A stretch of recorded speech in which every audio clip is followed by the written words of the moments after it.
Vous avez un projet immobilier et vous cherchez un terrain? Vous voulez construire un logement et profiter enfin de votre espace à vous tout seul? Ne vous en faites pas, nous sommes là pour vous. Investir au pays vous propose dans la ville de Douala ce terrain d'une superficie de 713 mètres carrés situé à proximité du stade de Japoma. Il est très facile d'accès et vous offre plusieurs possibilités d'exploitation. Vous l'avez voulu, nous l'avons trouvé pour vous. C'est une opportunité à saisir maintenant. Alors, ne perdez plus de temps, contactez-nous dès à présent. Je ne sais pas pour vous, mais la diaspora, quand elle rentre en Afrique, j'ai remarqué que les parents, la famille est très souvent précautionneuse quand il s'agit des sorties. Beaucoup de parents veulent voir leurs enfants revenir, mais quand ces enfants sont arrivés, ils évitent au maximum que ces enfants sortent. Moi, j'ai connu ça avec ma mère, qui très souvent, quand il fallait sortir, notamment le soir, était très inquiète. Peut-être que c'est votre cas aussi, vous avez peut-être déjà dû constater ça, que la diaspora, quand elle rentre au pays, la famille est très souvent en mode policier. Parfois même quand je sortais à certaines heures, ma mère s'arrangeait pour que je sorte avec mes 2 frères, pour que l'on soit à 3, comme si j'étais un gamin alors que je suis l'aîné des 2 autres. Mais pourquoi est-ce que d'après vous, les parents qui sont au pays ont ce genre de réflexe concernant la diaspora? Parce qu'il faut se dire la vérité. C'est parce que beaucoup de nos villes, la nuit se transforme en véritable marché des gangsters. Il faut se dire la vérité. La nuit en Afrique, dans beaucoup de villes, il est très dangereux de circuler. Les agressions à l'arme blanche, les kidnappings, les vols, les enlèvements sont monnaie courante dans beaucoup de nos capitales. C'est un sérieux problème ça. À tel point que même les gens qui vivent dans le pays ont désormais pour l'habitude d'avoir des véhicules. Mais qu'en est-il de ceux qui n'ont pas les moyens de s'acheter un véhicule? Comment ils font? Ils sont obligés de prendre des taxis, n'est-ce pas? De là, il y a un besoin énorme. Et dans cette vidéo, je veux parler à toutes les personnes ambitieuses qui veulent réellement gagner des sous et surtout avoir un impact en Afrique. Parce que le business que je vais vous présenter, c'est un business qui peut vous permettre de devenir multimillionnaire en euros si vous l'exécutez bien. Mais tenez-vous tranquille, je vais vous expliquer dans cette vidéo comment faire pour le mettre en œuvre. En réalité, pour être transparent avec vous, c'est un business que j'ai dans ma shortlist de business à potentiellement lancer un jour. Mais aujourd'hui, ce n'est pas encore le temps pour moi. Donc, j'en parle parce que je me rends bien compte que de plus en plus de multinationales viennent en Afrique faire ce business-là. Donc, plutôt que d'attendre le jour où je serai prêt à le faire, je le partage. Et si tu peux le faire, tu le fais. Si tu ne peux pas, mettez-vous à 2 ou à 3. Mais lancez ce business parce que l'heure est grave.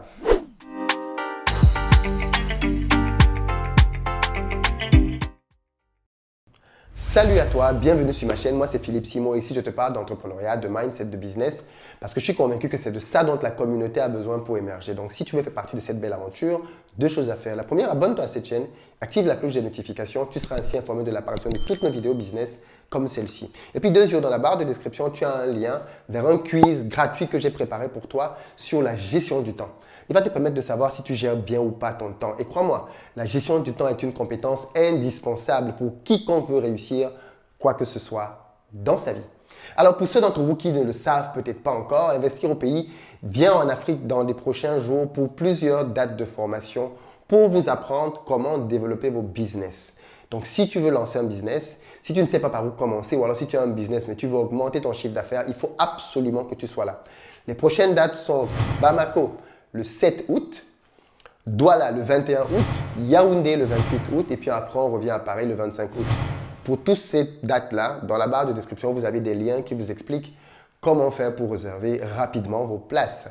Alors aujourd'hui, je veux parler avec vous, comme je disais tout à l'heure, du fameux problème de l'insécurité dans nos villes. Parce qu'il faut le dire, le développement en Afrique, malheureusement, aujourd'hui, se suit avec énormément d'agressions et autres.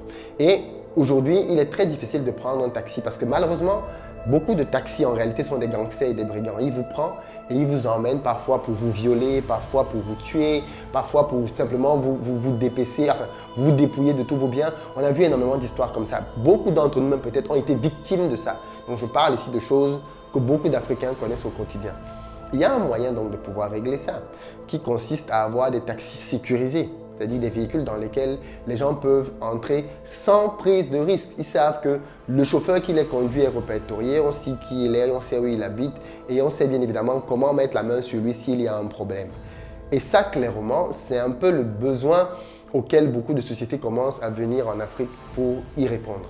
On va par exemple se rendre compte que Uber aujourd'hui vient de plus en plus en Afrique Yango, qui est russe, parce que les amis ivoiriens, beaucoup d'Ivoiriens ne savent même pas que Yango n'est pas ivoirien. Yango est russe. Aujourd'hui, ils sont en Côte d'Ivoire, ils sont très bien implantés pour pouvoir permettre justement aux gens de pouvoir utiliser leur véhicule de particulier pour pouvoir se lancer là-dedans. Et je pense qu'il y a clairement quelque chose à faire là-dedans. Il y a clairement quelque chose à faire là-dedans. Et moi, ce que je vous propose donc, c'est de vous lancer dans ce domaine-là. Que vous soyez informaticien ou pas, mettez-vous en équipe ou trouvez un informaticien qui va vous développer une application. Ce que je vous dis là est valable dans toutes les capitales. Et en plus, si vous parvenez à faire un produit que vous allez pouvoir développer dans plusieurs capitales africaines, bingo! Vous avez le jackpot et là, vous êtes très très loin. Maintenant, comment faire pour développer donc un tel business? Si moi, je suis aujourd'hui Philippe Simon ou toi qui regardes cette vidéo, tu as envie de lancer ce business, tu te dis c'est un business intéressant, par où est-ce qu'il faut commencer et quel budget? Déjà, j'ai envie de te dire, si tu as un développeur dans ton équipe ou si toi-même tu es développeur, ça ne va rien te coûter. Puisque le développeur, sa partie développement va être sa quote-part pour pouvoir développer la société. Donc, arrange-toi à avoir un bon développeur qui peut développer l'application dont vous aurez besoin. Parce qu'il faut absolument avoir une application mobile pour pouvoir faire ce business-là. Ensuite, derrière, quel est le principe de fonctionnement? Le principe de fonctionnement, il est simple. Tu vas faire un peu comme Uber. Tu vas demander à des particuliers de te mettre à disposition leur véhicule. C'est eux qui achètent les véhicules et toi, tu es juste leur mandant. C'est-à-dire qu'ils te donnent mandat de pouvoir utiliser leur véhicule. Et donc, toi, ton rôle, ça va être de trouver des chauffeurs qui vont conduire les véhicules que les particuliers t'ont donnés. Et ensuite, la recette que les chauffeurs vont te verser, tu vas leur payer leur salaire. Tu vas payer aux propriétaires les commissions que vous avez convenues et toi, tu vas garder le reste. Aussi simple que ça. Et donc, aussi simplement que ça, tu es dans un business dans lequel tu peux avoir une infinité de voitures. Parce que si tu dois lancer simplement avec tes moyens, combien de voitures tu peux financer? 5, 10 peut-être? Par contre, si tu demandes aux particuliers de venir avec leur voiture, là, tu as une infinité de possibilités. Parce que beaucoup de gens cherchent des business comme ceux-là, des business passifs où ils vont faire un investissement et attendre que l'argent tombe. Et c'est clairement ce que tu vas leur proposer. Tu vas leur dire, donnez-moi 5 voitures, 10 voitures et tous les mois, vous allez avoir telle somme par voiture. Aussi simple que ça. Maintenant, donc, quelles sont les exigences à avoir pour qu'un tel business réussisse concrètement? La première chose, c'est au niveau, bien évidemment, des véhicules. Il faut exiger des personnes des véhicules le plus neufs possible. Il faut mettre aussi un montant que tu vas verser à la fin de chaque mois en proportion de la nouveauté du véhicule. Quelqu'un qui a un véhicule neuf, par exemple, va peut-être gagner, je dis n'importe quoi, 500 € par mois. Okay? Et c'est clairement possible, hein, parce qu'on a déjà vu ici, par exemple, que dans des villes comme Abidjan, un chauffeur de taxi peut faire par jour 30 000 francs. Oui. Et donc, dans les 30 000 francs, il donne généralement 17 000 francs au propriétaire, il garde 13 000 francs par jour, le chauffeur de taxi. Donc, imagine donc si toi, tu salaries plutôt le chauffeur de taxi, tu lui donnes un salaire fixe. Et il y a des chauffeurs de taxi qui sont prêts à ça, si tu leur donnes un bon salaire fixe.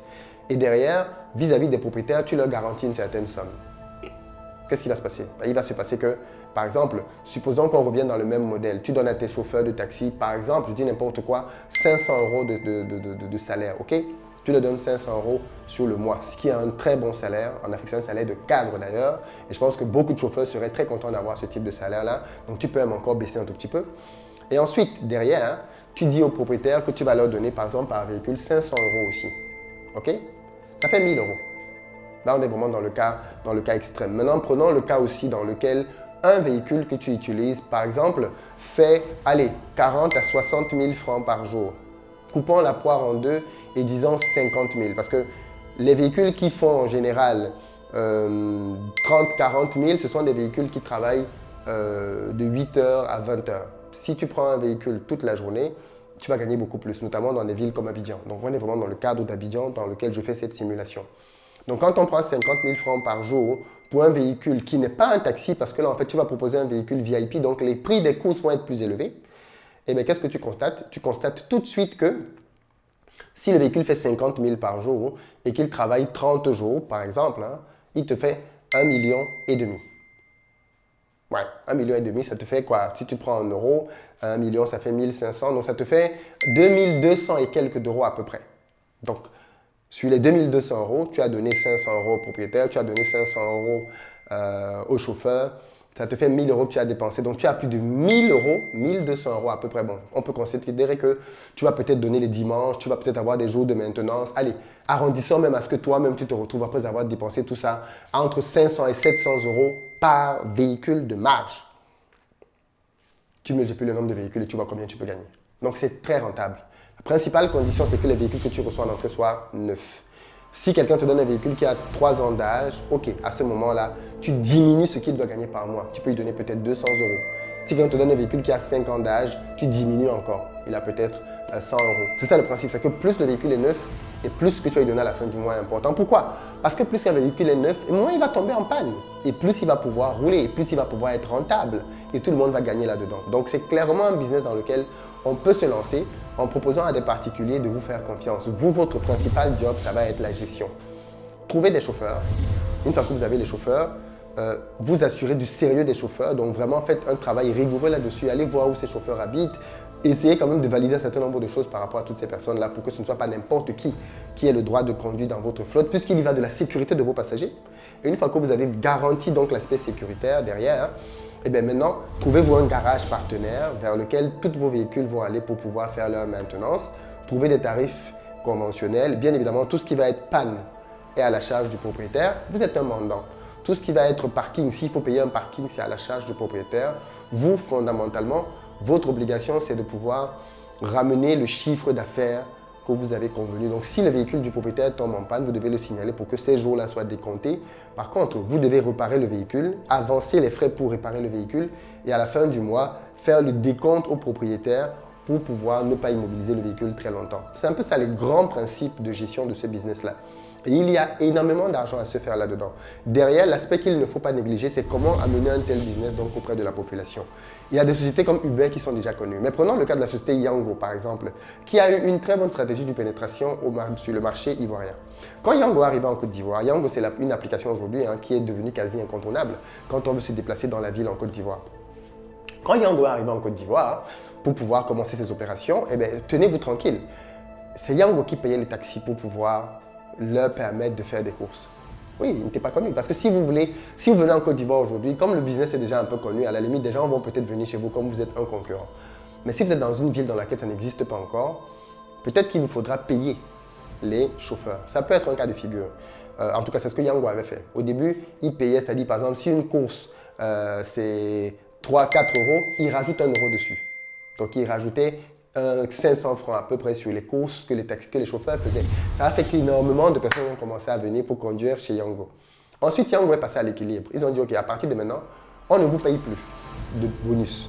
Vous conservez la totalité de l'argent que vous gagnez dans les courses.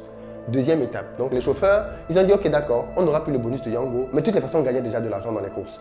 Donc, du coup, ils sont restés avec le principe. Et un peu plus tard, l'étape où on est maintenant, Yango a commencé à dire, OK, maintenant, je vais prendre des commissions.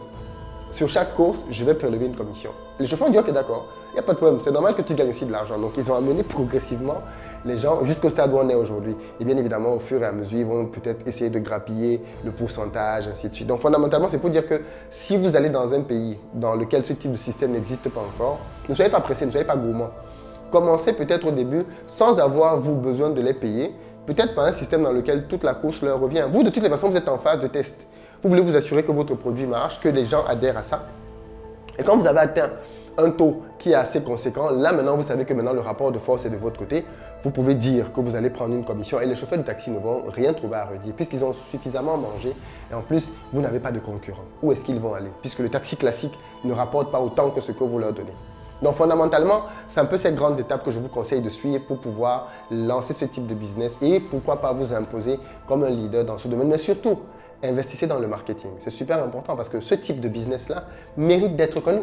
Mérite d'être connu clairement. Et cette partie-là, c'est une partie sur laquelle on peut clairement vous accompagner. Donc, si vous voulez lancer ce type de projet-là dans une capitale en Afrique, vous pouvez nous écrire aussi à contact@investiropayé.com pour nous poser des questions et pourquoi pas travailler avec nous en coaching, bien évidemment, pour qu'on vous accompagne étape par étape à réaliser ce genre de projet en Afrique. Ce sont des projets qui marchent, mais pour lesquels il faut être patient. Yango a pris des années pour arriver là où ils sont aujourd'hui.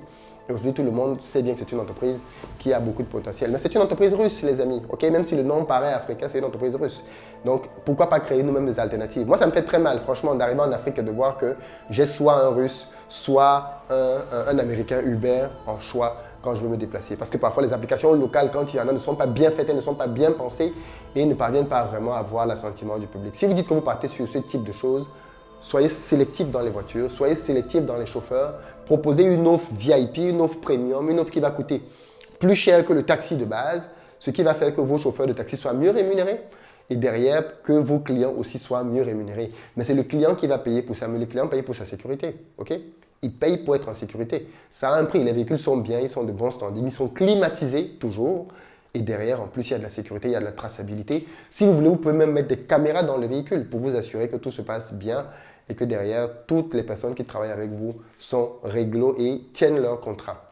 Dites-moi ce que vous pensez de ce business. Est-ce que vous pensez que c'est un business qui peut marcher, d'après vous?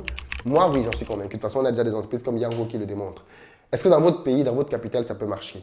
Partagez l'idée parce qu'elle peut vraiment impacter quelqu'un, donner une idée à quelqu'un et le pousser, pourquoi pas, à se lancer.